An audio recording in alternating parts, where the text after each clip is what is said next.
The trade system just got a massive buff in TCG Pocket. If you played this game since day one, you'll know that the trade system wasn't even a thing to begin with, and that caused a lot of controversy because it's literally a trading card game with no trade system. Eventually they finally introduced a trade system, but it came with a lot of heat because it was not that great.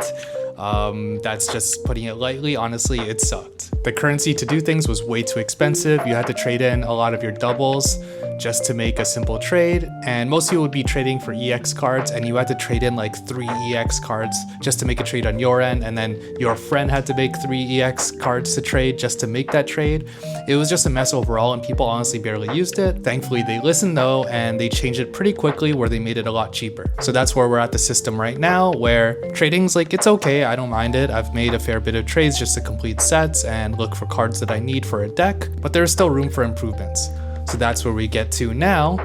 And now it's like a really good change. So this change is that they are getting rid of the trade token and they're replacing the trade currency with shine dust. So if you're like me and you don't really use flares, you're gonna have a ton of shine dust left over. I literally have like over 200,000 shine dust. So the fact that the trade currency is now shine dust is a huge improvement, especially for people like me. If you have a bunch of shine dust, let me know how much you have in the comments. I wanna see if I actually have a lot, but I do have over 200K. Unfortunately, they haven't said how much shine dust it'll take to make a trade, but I have high hopes that they're gonna do it right this time because they've already kind of messed up 2 times. Now with the leftover trade token, since it doesn't exist anymore, you might be wondering what it's gonna be used for. And that's where things get even better. So your leftover trade tokens can now be exchanged for 2 things, either pack hourglasses or more shine dust for the trades. And who doesn't like free pack hourglasses? So you'll be able to exchange 1 trade token for 1 pack hourglass, and you'll be able to do that 60 times. So that's pretty much 60 free hourglasses if you have enough trade tokens.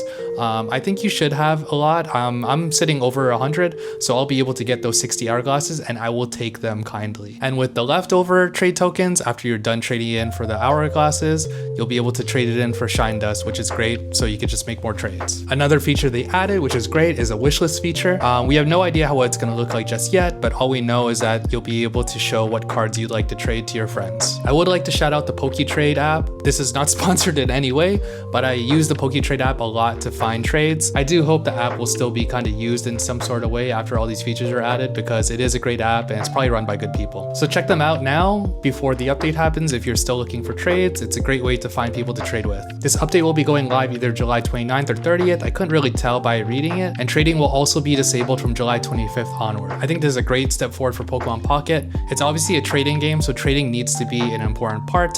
I know they have to make their money, and they make their money through people buying packs, so they kind of want to make cards not as available. But at the end of the day, you want people to play the game, and making trading available will make people play the game. I think the only downside now about trading is that you still can't trade for things that are over 1 gold star. So 1 gold stars are usually your non-EX full arts, but you still won't be able to trade the rainbow border art and the gold crown type stuff. And I feel like they might keep it that way because the people that really gun for those are the whales who will spend a ton of money on the app. For me personally, I think it's okay. Most people don't have duplicates for the super rares, so they probably can't even trade for them. And if you do have duplicates, you probably spend enough money to be able to find every card anyways. So yeah, let me know your thoughts. I can't wait for this update to happen, and I'm so excited to do the new trade system. All right, guys, take care.